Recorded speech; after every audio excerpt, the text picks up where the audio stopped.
Cette semaine, on commence par une rétrospective de l'année 2024. Santé Canada procède au rappel de peluches de la marque Mère et Bébé. Incendie possiblement criminel dans un duplex à Sainte-Mélanie. Et finalement, une collision entre une voiture et une déneigeuse à Saint-Zénon. Bonjour, ici Danny Bérubé. Bienvenue à vos actualités régionales.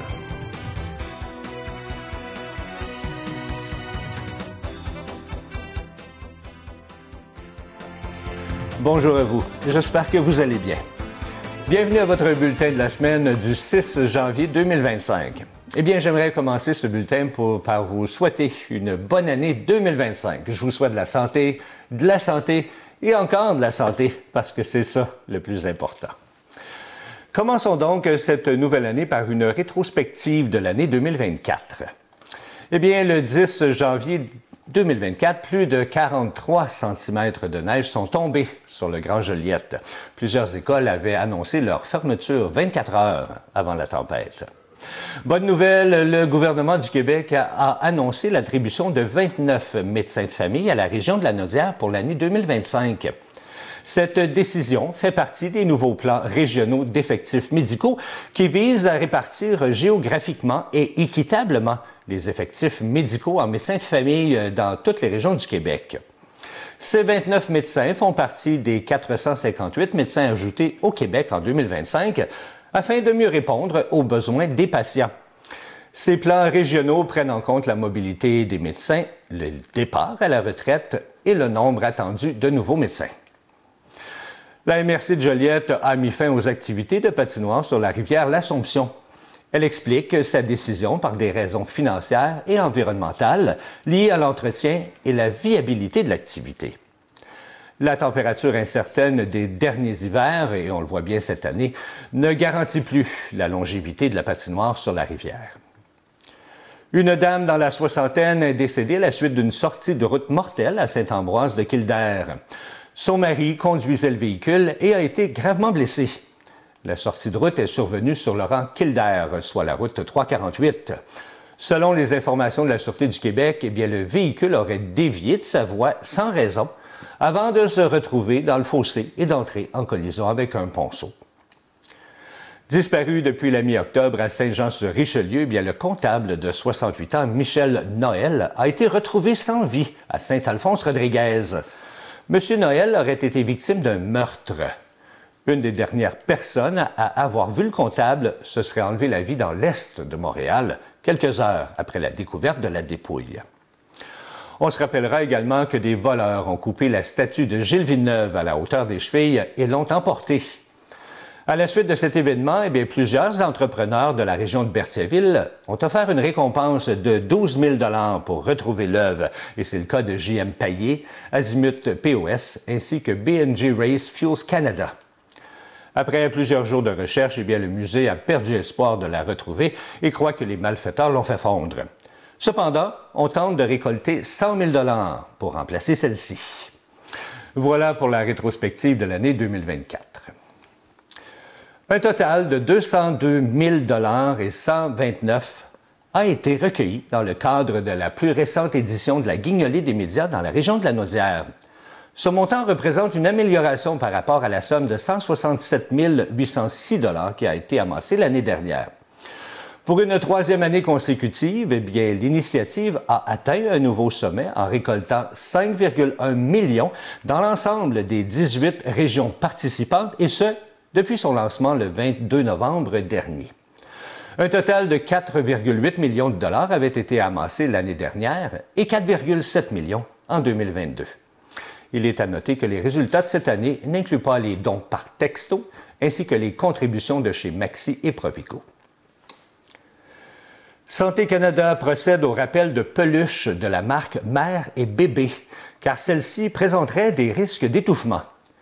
Des essais ont été faits par Santé Canada et ils ont constaté que les yeux des jouets en peluche pouvaient se détacher du jouet, posant ainsi un risque d'étouffement pour les jeunes enfants. Le présent rappel vise les jouets en peluche éléphants, girafes, lions, tigres et pandas, auxquels sont attachés des petits modèles pour bébés. Tous les produits concernés sont identifiés par les numéros d'articles qui sont présentement affichés à l'écran. Les consommateurs devraient cesser immédiatement d'utiliser les jouets en peluche rappelés et les retourner où ils ont été achetés pour obtenir un remboursement. Le 25 décembre, à minuit 45, un incendie s'est déclaré dans un duplex à Sainte-Mélanie. Un duplex à double vocation, servant de résidence et aussi comme local de rassemblement de BMHL, acronyme qui signifie Bande de motards hors la loi. L'endroit visé est situé sur la route de Sainte-Béatrix à Sainte-Mélanie. 3 occupants se trouvaient sur place. Un homme dans la cinquantaine a subi des blessures mineures. L'endroit a été complètement détruit. Comme l'origine de l'incendie pourrait être de nature criminelle, eh bien l'enquête a été confiée à la Sûreté du Québec du poste MRC de Joliette. Un technicien en scène d'incendie a fait l'expertise de la scène et l'enquête se poursuit présentement. Il est à noter que l'équipe intégrée de lutte au trafic d'armes Montréal, composée de membres de la Sûreté du Québec, du Service de la police de la Ville de Montréal, de la Gendarmerie royale du Canada et de l'Agence des services frontaliers du Canada, avait réalisé des arrestations et des perquisitions le 12 septembre dernier à cet endroit. La Sûreté du Québec a été appelée vers 16h30 le 28 décembre pour se rendre sur le rang de l'Arnouche dans le secteur de Saint-Zénon à la suite d'une collision entre une voiture et une déneigeuse. Selon la presse, la voiture aurait dérapé dans une côte ascendante alors qu'elle avait de la difficulté à monter la route. Et dans un rapport préliminaire, eh bien, la déneigeuse qui descendait la côte n'aurait pas pu l'éviter, car elle était dans sa voie. 3 personnes étaient dans la voiture et la passagère avant a subi des blessures graves. Elle a été transférée au centre hospitalier dans un état jugé critique, mais stable. Le conducteur de la déneigeuse a quant à lui subi un choc nerveux. En cette nouvelle année, le système de recyclage du Québec fait peau neuve pour réduire les déchets et alléger le fardeau des municipalités. Le Québec adopte dans un recyclage centralisé qui accepte plus de produits. Un seul organisme, Éco-Entreprise Québec, gérera désormais le recyclage à l'échelle de la province pour le compte des entreprises qui produisent des emballages et du papier. Les Québécois peuvent donc mettre au recyclage la plupart des contenants, des emballages et des imprimés, y compris les sacs et les pellicules plastiques qui n'étaient pas recyclés auparavant. L'objectif est d'augmenter le volume dans les bacs de recyclage afin de créer de nouveaux marchés pour les matières qui ne sont pas actuellement recyclables. Prenez note que certains articles ne sont toujours pas recyclables, notamment les bombes aérosols, les emballages de polystyrène et les plastiques biodégradables. La compagnie Nouveau Monde Graphite a l'ambition d'extraire 100 000 tonnes de graphite par an près de Saint-Michel-des-Saints. Et la construction d'une mine à ciel ouvert devrait voir le jour en 2025. Éric Desaulniers, président et chef de la direction de Nouveau Monde Graphite, affirme que de nombreux partenaires financiers commencent à s'intéresser au projet. Selon Le Devoir, Investissement Québec et Fonds de croissance du Canada ont investi 50 millions de dollars américains à la fin de 2024, un montant qui permet de lancer l'entreprise vers la production. Auparavant, une autre somme de 50 millions de dollars américains avait été avancée par GM et Panasonic, soit 2 acheteurs de graphite qui pourraient s'approvisionner en graphite jusqu'à 25 % au Québec. En ce qui concerne la construction des installations et de l'usine de transformation à Bécancour, eh bien, le tout devrait débuter cet été. Selon le président et chef de la direction, fin 2027, début 2028, eh bien, les premières batteries avec des composantes de graphite de Nouveau Monde Graphite devraient voir le jour. Chaque année, des centaines d'enfants profitent de leur visite à l'Assemblée nationale pour écrire à leurs députés. En 2019, eh bien, ils se préoccupaient des changements climatiques, mais désormais, ils s'inquiètent du coût de la vie et laissent même parfois des commentaires haineux.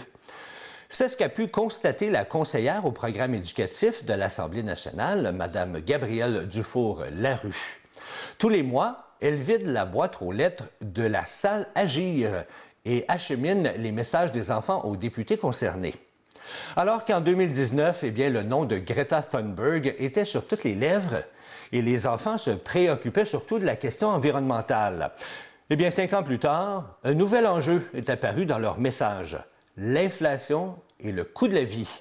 Comme le message d'Amy, 10 ans, qui écrit « J'aimerais que vous descendiez les prix. Avec ma mère, nous avons des problèmes financiers et nous ne sommes pas les seuls. Merci de votre compréhension. » Ou encore, ce jeune de Matane qui déplore l'augmentation de 2 $ à la cafétéria de son école. « Je trouve ça un peu cher. Je sais que vous ne décidez pas le prix de mes menus, mais quand les clowns, faites quelque chose.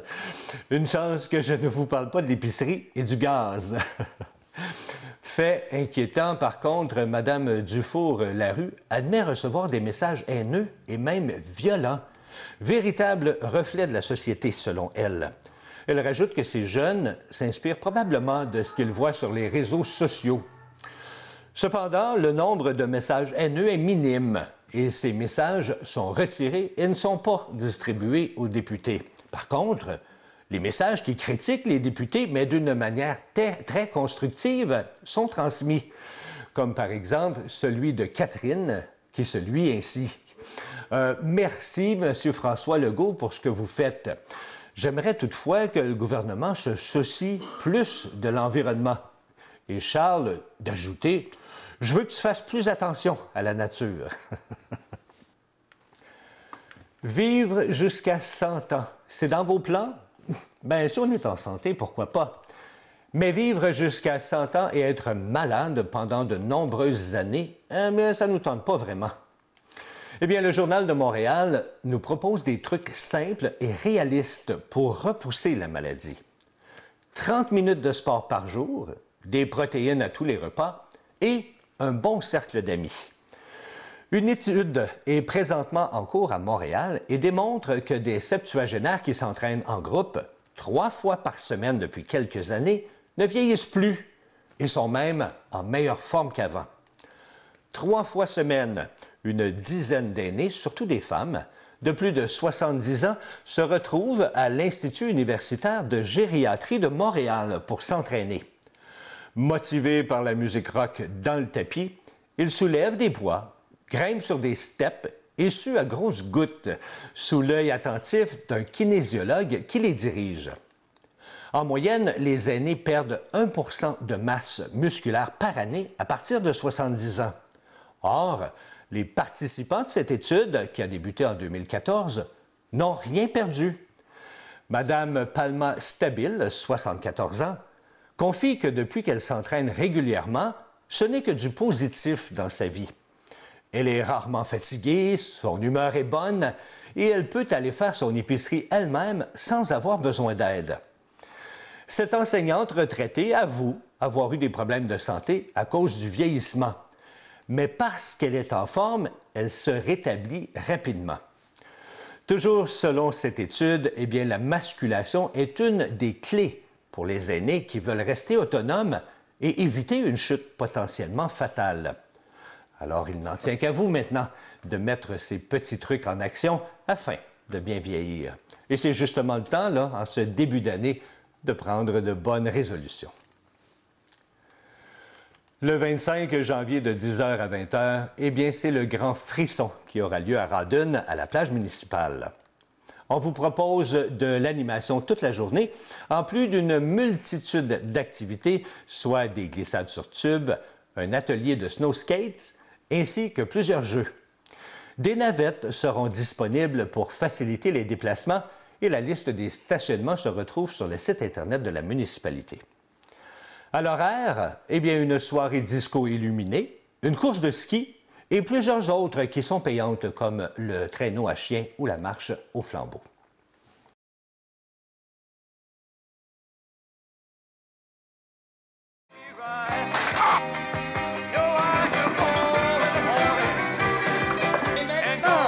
Notre prochain concurrent à Québec Superstar, Elvis Gratton. Une porte est mal fermée. Je le sais qu'elle est mal fermée, Chris. C'est moi qui l'ai rouvert.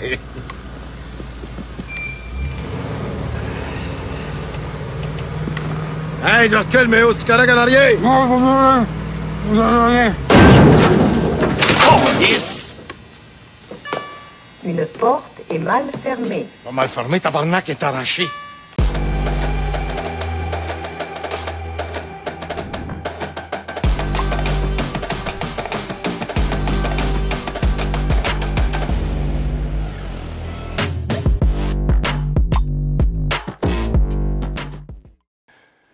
Samedi dernier, le 4 janvier 2025, eh bien, les Loups de Saint-Gabriel étaient du côté du centre sportif Mercier pour affronter les HC Crédit Oui. Une partie des plus intéressantes et captivantes pour les amateurs de hockey, eh bien, qui s'est terminée avec la victoire des HC Crédit Oui au compte de 6-5. Après la première période, eh bien, c'était 2-1 pour les Loups. Et à la fin de la deuxième période, eh bien, les Loups menaient la partie au compte de 5-3. Mais en troisième période, les HC Crédit Oui ont égalisé le pointage 5-5. Et c'est en prolongation que le numéro 24, Nicolas Thibodeau, des HC Crédit Oui, a marqué le but gagnant. La prochaine partie des Loups aura lieu le dimanche 12 janvier, ici, à l'Arena Family Prix de Saint-Gabriel, contre les Monkeys de Montréal. Voilà, c'est ce qui complète vos actualités régionales. Si vous avez été témoin d'une nouvelle, alors faites-nous le savoir en nous écrivant ici à CTB TV. Cette semaine, ne manquez pas l'émission Lueur de phare avec Sarah Grefford. Elle aborde la maladie mentale comme sujet de la semaine. C'était Danny Bérubé pour vos actualités régionales. Je vous souhaite une agréable fin de journée.